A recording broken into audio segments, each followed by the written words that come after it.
Hello बच्चों, कैसे हैं आप सब। आइए हम लोग पढ़ रहे हैं 9th क्लास की मैथ। और जैसा कि आप लोग जानते हैं बच्चों, चैप्टर चल रहा था 1.4। तो एक्सरसाइज थी बच्चों 1.4 और 1.4 का क्वेश्चन नंबर कौन सा है? 4th नंबर, यानी चौथा क्वेश्चन है। बहुत ही इंपॉर्टेंट क्वेश्चन है। आइए देख लेते हैं किस तरीके से हम लोग इस क्वेश्चन को सॉल्व करेंगे। क्वेश्चन दोस्तों आप लोगों के स्क्रीन के ऊपर दिख रहा होगा। आप लोगों ने देखा क्वेश्चन क्या है। संख्या रेखा पर अंडर रूट 9.3 को निरूपित कीजिए। दोस्तों कितना हमें निरूपित करना है? कह रहा है कि अंडर रूट 9.3 को संख्या रेखा पर दिखाना है। संख्या रेखा पर निरूपित करना है अंडर रूट 9.3 को। तो आइए दोस्तों देख लेते हैं किस तरीके से हम लोग इसको निरूपित करेंगे। संख्या रेखा में कैसे दिखाएंगे, बहुत ही ज़्यादा इंपॉर्टेंट क्वेश्चन है। और यहाँ पर हम लोग स्टार बना लेते हैं ताकि ये क्वेश्चन आप लोग बहुत ही अच्छी तरीके से समझे। स्टार क्वेश्चन है, कई बार एग्जाम में इसी तरह के क्वेश्चन आते भी हैं। तो देख लेते हैं दोस्तों ये स्टार क्वेश्चन है, किस तरीके से हम लोग इसको सॉल्व करेंगे। तो सबसे पहले हमें क्या करना है, तो सबसे पहले हम लोग क्या करेंगे, एक ऐसे रेखा खींचेंगे ए बी 9.3 सेंटीमीटर की। तो आइए दोस्तों हम लोग सबसे पहले क्या करते हैं, एक रेखा खींच लेते हैं। यानी अंडर रूट 9.3 को संख्या रेखा पर प्रदर्शित करना है। तो हम लोग सबसे पहले क्या करेंगे, ए से लेकर 9.3 सेंटीमीटर की दूरी पर एक रेखा खींचेंगे। तो दोस्तों यहाँ पर आप लोग देख पा रहे हैं इस तरीके से, बहुत ही ध्यान से समझना है। ये दोस्तों यहाँ से प्रारंभ होता है और हमें कहाँ तक ले जाना है, 9.3 तक खींचना है। तो दोस्तों आइए यहाँ से स्टार्ट करते हैं। तो यहाँ से हम लोग ऐसे प्रारंभ करेंगे, 9 तक जाएंगे और 9 के आगे 3 तक जाना है, यानी 1 2 और ये 3। तीसरे पॉइंट तक दोस्तों हम लोगों ने ऐसे रेखा एक खींच ली। अब इस रेखा का नाम दे देते हैं। रेखा का ये वाला बिंदु क्या है, इस वाले बिंदु को ए नाम दे देते हैं। और जो ये वाला बिंदु है, इस वाले बिंदु को हम लोग बी नाम दे देते हैं इस तरीके से। और ये रेखा लिख देते हैं कि ये रेखा कितनी है। तो यहाँ पर ऐसे हम लोग इस रेखा को अंकित कर देंगे। तो इस रेखा की माप के लिए हम लोग ऐसे रख लेते हैं। बहुत ही सावधानी से आप लोग देखते रहिए और जिस तरीके से हम बना रहे हैं बिल्कुल उसी तरीके से आप लोग भी बनाने का प्रयास करें। तो इस तरीके से यहाँ पर अब हम लोग लिखेंगे ये कितनी है, ये है 9.3 यूनिट। दोस्तों कितनी है ये, 9.3 यूनिट। हमने एक ऐसी रेखा खींच दी है दोस्तों। तो अब हमें करना क्या है दोस्तों, ये जो बिंदु ए है और ये जो बिंदु बी है, अब दोस्तों इस बी बिंदु को हमें थोड़ा आगे बढ़ाना है। तो यहाँ पर हम लोग थोड़ा इसे डार्क कर देते हैं कि ये बी बिंदु है और ये जो है हमारा ए बिंदु है। इस बी बिंदु को दोस्तों हम लोग कितना बढ़ाएंगे, 1 यूनिट, यानी 1 इकाई हमें आगे बढ़ाना है दोस्तों। बी से 1 इकाई की दूरी पर एक अन्य बिंदु सी ले लेते हैं दोस्तों। तो 1 यूनिट और बढ़ा लेते हैं दोस्तों। जैसा कि आप लोग देख पा रहे हैं कि बी के सामने हमने ऐसे रख दिया है स्केल को और 1 यूनिट हमें आगे बढ़ाना है। तो दोस्तों 1 यूनिट कहाँ पर है, यानी ये दिया गया है, ये है 1 यूनिट। तो हम लोग इसको यहाँ से करके 1 यूनिट हम लोग ऐसे आगे बढ़ा देते हैं। और 1 यूनिट बढ़ाने के बाद दोस्तों हम लोग यहाँ पर अंकित कर देते हैं कि ये जो बिंदु है ये सी बिंदु है। तो दोस्तों इस बिंदु को हम लोग क्या लिख लेते हैं, यानी ये जो बिंदु है ये सी बिंदु है। अब इन दोनों के बीच की जो दूरी है, इन दोनों के जो बीच की दूरी है वो है 1 यूनिट। दोस्तों दोनों के बीच की दूरी कितनी है, 1 यूनिट है। तो यहाँ पर हमने 1 रख दिया है इस तरीके से। अब हमें क्या करना है, अब दोस्तों हमें करना क्या है देख लेते हैं। तो फ्रेंड्स बी बिंदु को हमने क्या किया, 1 यूनिट तक ऊपर आगे बढ़ा दिया है, जिसका नाम हमने दे दिया है सी बिंदु। अब रेखा ए सी बन गई है। तो दोस्तों देख रहे हैं एक रेखा ए से लेकर ये सी हो गई है। अब इस एक रेखा ए सी को दोस्तों समद्विभाजित करना है। समद्विभाजित कैसे करते हैं, यानी इसको हमें आधी दूर से कट करना है। तो दोस्तों आधी दूर से कट करने के लिए क्या फार्मूला होता है, कोई भी रेखा यदि इस तरीके से दी जाए, उसे यदि हमें आधा करना हो तो दोस्तों क्या करते हैं, यानी इस रेखा के आधे से अधिक, जो भी रेखा दी गई है दोस्तों, इस रेखा के आधे से अधिक की हम लोग एक चाप बना लेंगे। तो यहाँ से आइए हम लोग चाप खींच लेते हैं इस तरीके से। तो ऐसे एक चाप बना लेंगे दोस्तों। जैसे मान लेते हैं यहाँ से हम लोगों ने इस तरीके से कर रखेंगे तो लगभग ये आधे से अधिक है दोस्तों। ये जो दूरी है कितनी, आधे से अधिक है। तो अब यहाँ पर हम लोग इस तरीके से एक चाप लगा देंगे। तो यहाँ से एक इस तरीके से चाप लगा दिया और दोस्तों आप लोग देख रहे हैं यहाँ पर भी एक नीचे की साइड चाप लगा देंगे। यानी एक ऊपर की दिशा में चाप लगा दिया है और एक इस दिशा में दोस्तों चाप लगा दिया। यानी कहाँ से, सी को केंद्र मानकर दोस्तों, कहाँ से, सी को केंद्र मानकर हमने यहाँ पर चाप लगा दिया है। अब ए को केंद्र मानेंगे। तो दोस्तों ए को केंद्र मानते हैं, यानी ए पर बिंदु को ऐसे टिका लेते हैं। तो दोस्तों ए पर जब हम लोग ऐसे टिका लेंगे इसको, फिर अब इसको हम लोग यहाँ से कट करेंगे। तो एक ये बिंदु आ जाएगा, इस तरीके से कट हो जाएगी। और ये ऊपर वाला जो दोस्तों कट करेंगे, ऊपर वाला ऐसे कट हो जाएगा। तो इस तरीके से दोस्तों दो हमें चाप मिल गई, दो कट पॉइंट मिल गए। अब आइए इनको हम लोग क्या करते हैं, समद्विभाजित करते हैं दोस्तों। तो इसमें क्या करते हैं, आपस में डॉट डॉट करके इनको हम लोग मिलाते हैं दोनों को। समद्विभाजित करने का ये तरीका है बच्चों। तो यहाँ पर देख रहे हैं हम लोग इस तरीके से पट्टी रखेंगे, दोनों कटान बिंदुओं को आपस में मिलाएंगे, जो दोनों ये कटान बिंदु बने हैं उनको आपस में से मिलाएंगे और यहाँ से ऐसे हम लोग डॉट डॉट प्रारंभ करेंगे। पूरी रेखा नहीं खींचनी होती, केवल डॉट डॉट रेखा हम लोग ऐसे खींचते हैं। तो इस तरीके से आप लोग जैसे कि देख पा रहे हैं कि यहाँ से हमने एक डॉट डॉट रेखा खींच दी है। अब दोस्तों ये क्या बन गया है, ये जो ये बिंदु है, ये दोस्तों यहाँ से ये जो बिंदु बना है, इस बिंदु को हम लोग नाम दे देते हैं कि ये बिंदु है ओ। तो यहाँ पर आइए इसको नाम दे देते हैं कि ये जो कटान बिंदु बना है, तो इस बिंदु को हम लोग नाम दे देते हैं ओ बिंदु। तो दोस्तों ये ओ बिंदु, यानी अब ये जो दूरी हो गई ए ओ और ओ सी, अब ये दोनों दूरियां एक दूसरे के बराबर हो गई। तो दोस्तों ये कैसी दूरियां हैं, ये दोनों दूरियां एक दूसरे के बराबर हो गई हैं। अब हमें क्या करना है, ओ सी के बराबर, दोस्तों ओ से लेकर सी के बराबर क्या कह रहा है, ओ सी से एक हमें चाप बनानी है, यानी ओ सी त्रिज्या माननी है और एक हमें अर्धवृत्त खींचना है। तो आइए देख लेते हैं, ओ सी हम लोग त्रिज्या बनेंगे और उसका एक अर्धवृत्त बनाएंगे। तो आइए देख लेते हैं फ्रेंड्स, क्या करेंगे हम लोग, ओ सी के बराबर एक चाप बनाएंगे। तो दोस्तों ऊपर ऐसे रख लेते हैं प्रकाल को और ऐसे करके बढ़ाते हैं दोस्तों, और कहाँ तक ले जाते हैं, सी बिंदु तक ले जाते हैं। इस तरीके से ऐसे देख रहे हैं फ्रेंड्स, ओ पर रख लिया और यहाँ पर इसको हम लोग ऐसे बढ़ाते चले जा रहे हैं, बढ़ाते चले जा रहे हैं और ये देखिएगा सी पर आ गया है। तो दोस्तों ये सी पर आ गया। अब यहीं से हमें क्या करना है, एक अर्धवृत्त खींचना है। तो फ्रेंड्स हम लोग क्या करेंगे, एक अर्धवृत्त खींच देंगे। इसी चाप का दोस्तों क्या करेंगे, एक अर्धवृत्त खींचेंगे। तो यहाँ से ऐसे ले जाएंगे, ऐसे घुमाएंगे और ऐसे घुमा कर आकर इसे मिला देंगे दोस्तों इस तरीके से। तो फ्रेंड्स जैसा कि आप लोग देख पा रहे हैं, यहाँ पर क्या किया हमने, ओसी को त्रिज्या मानकर एक हमने अर्धवृत्त खींच दिया। दोस्तों क्या किया, ओसी को त्रिज्या मानकर एक अर्धवृत्त हमने खींच दिया है। अब दोस्तों हमें इसके बाद में क्या करना है, तो आइए अब इसके बाद में देख लेते हैं। जब यहाँ से हमने एक अर्धवृत्त खींच दिया दोस्तों, अर्धवृत्त खींचने के बाद में क्या है, AC पर एक लंब डालना दोस्तों। अब क्या करना है, AC पर, तो दोस्तों AC पर क्या करना है, AC पर हमने एक लंब डाल दिया इस तरीके से, ये लंब पड़ गया दोस्तों AC भुजा पर। AC भुजा पर एक लंब डाल दिया है।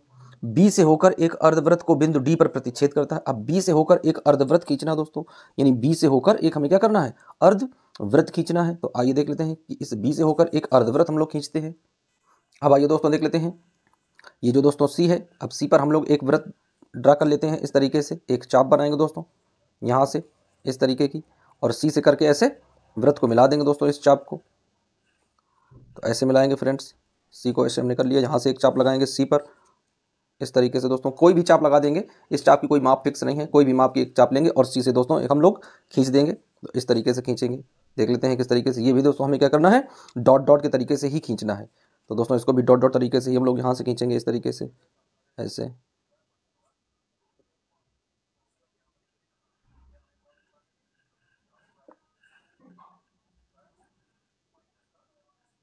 इस तरीके से दोस्तों खींचेंगे और अब इस रेखा को हम लोग और आगे बढ़ा देते हैं। ये जो रेखा बनी थी, इस रेखा को और हम लोग आगे बढ़ा देते हैं इस तरीके से।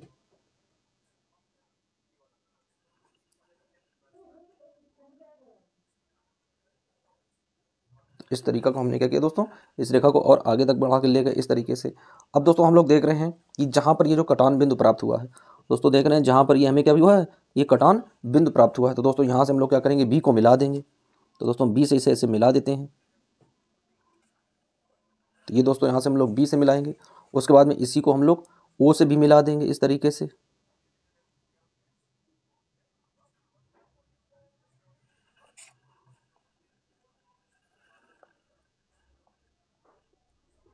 ऐसे दोस्तों हमने क्या किया, यहाँ पर इस तरीके से मिला दिया है। अब आइए यहाँ पर हम लोग माप रख लेते हैं।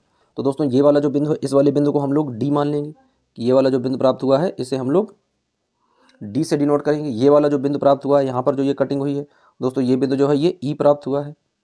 और ये दोस्तों जो है ये इसके बराबर की चाप है, यानी जितना ये है उतने की ही चाप ये दोस्तों लगाई गई है, यानी जो बी डी है, बी डी के माप के बराबर की ये चाप खींची गई है दोस्तों।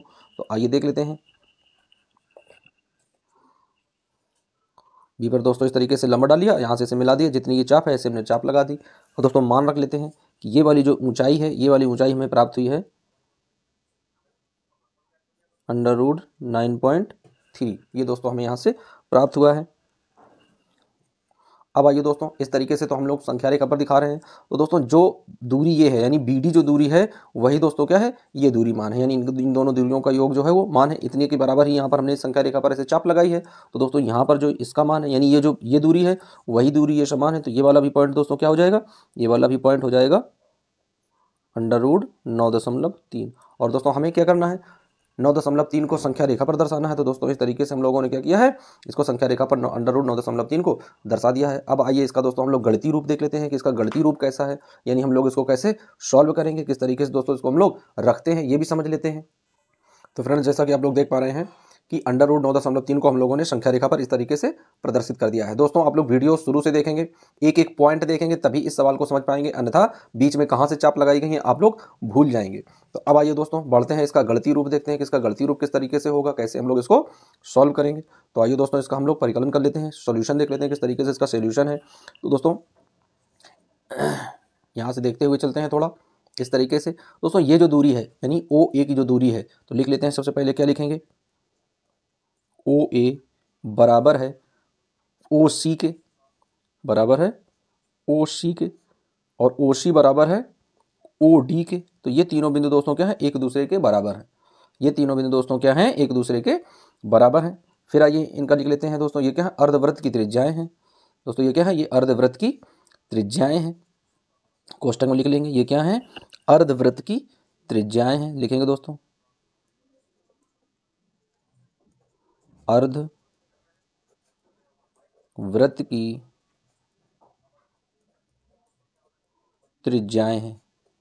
ये सभी क्या है, अर्धवृत्त की त्रिज्याएं हैं। तो फ्रेंड जैसा कि आप लोग देख पा रहे थे, ये वाली जो चाप लगाई गई थी दोस्तों, ये क्या है, इस त्रिज्या के बराबर की चाप है, यानी एसी के बराबर की ही ये चाप है, यानी ओडी दोस्तों जो बराबर है किसके, एसी के बराबर है। तो दोस्तों उसी की ये चाप लेकर इस तरीके से हम लोगों ने चाप लगा दी थी। जैसे जैसे मिलाया, ये वाली दूरी दोस्तों यहाँ से मिला दी, और यहाँ से हम लोगों ने क्या किया, इसकी चाप लगा दी। अब आइए बढ़ते हैं नेक्स्ट पॉइंट की ओर।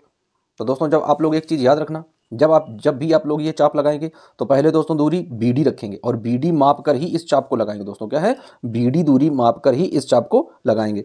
सबसे पहले क्या करेंगे, इस तरीके से दोस्तों बीच वाला बिंदु समद्विभाजित कर लेते हैं। उसके बाद में यहाँ से लेकर ये डी बिंदु मिलाएंगे। दोस्तों क्या करेंगे, यहाँ से लेकर इस तरीके से हम लोग डी बिंदु मिला देंगे। डी बिंदु मिलाने के बाद में इसको यहाँ से ऐसे मिलाएंगे। फिर ये वाली जो दूरी आएगी, इस वाली दूरी को ही हमें मापना है, यानी ये वाली जो दूरी आएगी दोस्तों, इस तरीके से इस वाली दूरी को हम ऐसे मापेंगे इस तरीके से, और इसे सी बिंदु पर रख के ऐसे हम लोग चाप लगाएंगे इस तरीके से। दोस्तों जब ये बिंदु, ये वाली दूरी बराबर हो जाएगी, फिर इसको सी बिंदु पर रखेंगे, और सी बिंदु पर रखने के बाद इस तरीके से हम लोग ऐसे चाप इस तरीके से करके ऐसे घुमा देंगे। दोस्तों देख रहे हैं आप लोग, ये वाली जो दूरी है इस तरीके से, और दोस्तों जब हम लोगों ने सी पर रख के इसको इस तरीके से चाप लगाया है, तो इस तरीके से वही बिंदु हमें प्राप्त हुआ है।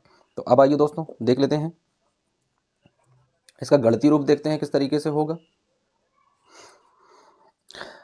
फिर दोस्तों देख लेते हैं, ओ ए है तो लिखेंगे ओ ए बराबर ओ सी बराबर ओ डी बराबर 1/2, और दोस्तों क्या है, ए सी 1/2 AC के बराबर है। अब आइए इनके मान रख लेते हैं दोस्तों। तो क्या आ जाएगा मान, 1/2 ब्रैकेट में। अब दोस्तों AC का मान हमें रखना है, यानी A से C तक की हमें दूरी देखनी है। यहाँ देख लेते हैं, A से C तक की दूरी क्या है, AB + BC है। तो लिख लेते हैं दोस्तों, पहले यहाँ पर लिखेंगे हम लोग AC बराबर क्या है, AB + BC। मान रख लेते हैं दोस्तों, AC का मान, AB का मान क्या है, रखेंगे AB + BC। अब आइए इनके मान रखते हैं दोस्तों। तो क्या आ जाएगा, 1/2 ब्रैकेट में AB का मान कितना है, 9.3 है, प्लस BC का मान क्या है, 1 है, तो 1 आ जाएगा दोस्तों। यहाँ पर दोनों जोड़ेंगे तो कितना आ जाएगा, 1/2 गुणे 9 और 1 10, 10.3 हो जाएगा। दोस्तों भाग देंगे तो भाग देने पर कितना आ जाएगा, भाग देने पर आ जाएगा 5.15। कितना प्राप्त हो जाएगा दोस्तों, 5.15। तो दोस्तों यहाँ पर हमें ये प्राप्त हो गया 5.15, यानी इन सबके बीच की दूरी कितनी आ गई है, 5.15 प्राप्त हो गया दोस्तों। अब आइए इनके मान निकालते हैं दोस्तों। तो क्या लिखेंगे, अब जैसा कि आप लोग देख पा रहे हैं, आइए फिर से इस चित्र में देख लेते हैं दोस्तों। चित्र में जैसा कि आप लोग देख पा रहे हैं, एक समकोण त्रिभुज दोस्तों बनता है। समकोण त्रिभुज कौन सा है, OBD। दोस्तों आप लोग देख रहे हैं OBD, ये एक समकोण त्रिभुज बनना है। तो दोस्तों इस समकोण त्रिभुज के द्वारा हम लोग क्या करेंगे, पाइथागोरस प्रमेय लगाएंगे। तो आइए लिख लेते हैं समकोण त्रिभुज से। तो लिखेंगे दोस्तों, यहाँ पर लिखेंगे दोस्तों समकोण त्रिभुज, समकोण त्रिभुज OBD में, OBD में। तो दोस्तों क्या करेंगे, पाइथागोरस प्रमेय लगा देंगे। लिखेंगे पाइथागोरस प्रमेय से। तो दोस्तों पाइथागोरस प्रमेय लगाएंगे, क्या होता है, कर्ण स्क्वायर बराबर आधार स्क्वायर प्लस लंब स्क्वायर। दोस्तों सबके मान रख देते हैं। कर्ण का मान क्या है, कर्ण का मान है दोस्तों ओडी। आप लोग अपने चित्र में देखिएगा, आइए फिर से आप लोगों को दिखा देते हैं चित्र में। दोस्तों देख रहे हैं ये कर्ण भुजा है तो ओडी है, ये लंब भुजा है बीडी है, और ये आधार भुजा है ओबी है। तो दोस्तों इन सब चीज़ों को आप लोग अच्छे से याद रखिएगा, और जो चित्र आप लोग बनाए हो उसी चित्र में आप लोग मिलाते रहना। कर्ण की जगह दोस्तों क्या लिखेंगे, ओडी रखेंगे हम लोग। ओडी स्क्वायर बराबर आधार की जगह दोस्तों रखेंगे ओबी, ओबी स्क्वायर प्लस लंब की जगह रखेंगे बीडी, बीडी स्क्वायर। दोस्तों हमें बीडी ज्ञात करना है तो ये वाला इधर लेकर आएंगे तो क्या आ जाएगा, बीडी स्क्वायर बराबर ये वाला दोस्तों वही रहेगा ओडी स्क्वायर माइनस ये आ जाएगा ओबी स्क्वायर। अब दोस्तों जैसा कि आप लोग देख पा रहे हैं, एक बार दोस्तों स्क्वायर यानी ए स्क्वायर माइनस बी स्क्वायर, तो एक बार प्लस में और एक बार माइनस में। तो दोस्तों यहाँ पर क्या आ जाएगा, एक बार प्लस में आ जाएगा और एक बार माइनस में आ जाएगा। और दोस्तों कब आ जाएगा, यानी जब ये हटाएंगे तो ये बन जाएगा इस तरीके से। यहाँ पर आ जाएगा दोस्तों बी डी का मान, क्योंकि ये स्क्वायर है, स्क्वायर से ये रूट यहाँ पर लग जाएगा। तो दोस्तों क्या आ जाएगा, एक ब्रैकेट में आ जाएगा O D plus O B, और दूसरे ब्रैकेट में आ जाएगा O D minus O B. अब आइए इनके मान रख लेते हैं दोस्तों। तो मान रख लेते हैं कितना आ जाएगा, तो यहाँ पर दोस्तों आ जाएगा ओ डी का मान कितना है 5.15 प्लस ओ बी का मान कितना है 4.15। ब्रैकेट बंद कर देंगे दोस्तों, दूसरे ब्रैकेट में रखेंगे ओ डी का मान कितना है 5.15 माइनस ओ बी का मान कितना है 4.15। जोड़ेंगे घटाएंगे दोस्तों, इनका मान निकालेंगे कितना आ जाएगा, ये देख लेते हैं। तो दोस्तों एक बार प्लस में और एक बार माइनस में करेंगे, तो एक बार प्लस में कर देंगे और एक बार माइनस में कर देंगे, कितना आ जाएगा।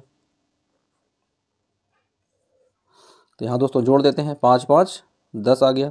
अब दोस्तों 1 1 2 2 और 1 3 आ गया, दशमलव लगा देंगे, 5 4 9, 9 की जगह 9 आ जाएगा दोस्तों। गुणे घटाएंगे 15 से 15 कट जाएगा, 5 में से 4 जाएगा, 1 बचेगा, यानी 1 का गुणा करेंगे। जब दोस्तों गुणा करेंगे तो वही चीज़ आ जाएगी, यानी गुणा करने पर हमें कितना प्राप्त होगा, तो दोस्तों गुणा करने पर हमें मिल जाएगा यानी √9.30। दोस्तों ये हमें मिल जाएगा यहाँ से। तो यही संख्या तो हमें मान निकालनी थी, यही संख्या का मान हम लोगों ने निकाल लिया है। तो इस तरीके से फ्रेंड्स क्या करते हैं, हम लोग इनको निकाल लेते हैं। और दोस्तों ये यहाँ पर आप लोग फिर से देख लीजिएगा कैसे हम लोगों ने संख्या रेखा पर 9.3 को दर्शाया है। तो दोस्तों ये यहाँ पर आया है 9.3, और दोस्तों कैलकुलेशन में भी आप लोगों को 9.3 निकाल कर दिखा दिया है किस तरीके से हम लोग इनको निकालेंगे। तो फ्रेंड्स आप लोग अच्छे से इस सवाल को समझें और एक एक स्टेप करके देखें, तभी आप इस सवाल को सॉल्व कर पाएंगे। मिलते हैं दोस्तों नेक्स्ट क्वेश्चन में, जब तक के लिए फ्रेंड्स जय हिंद।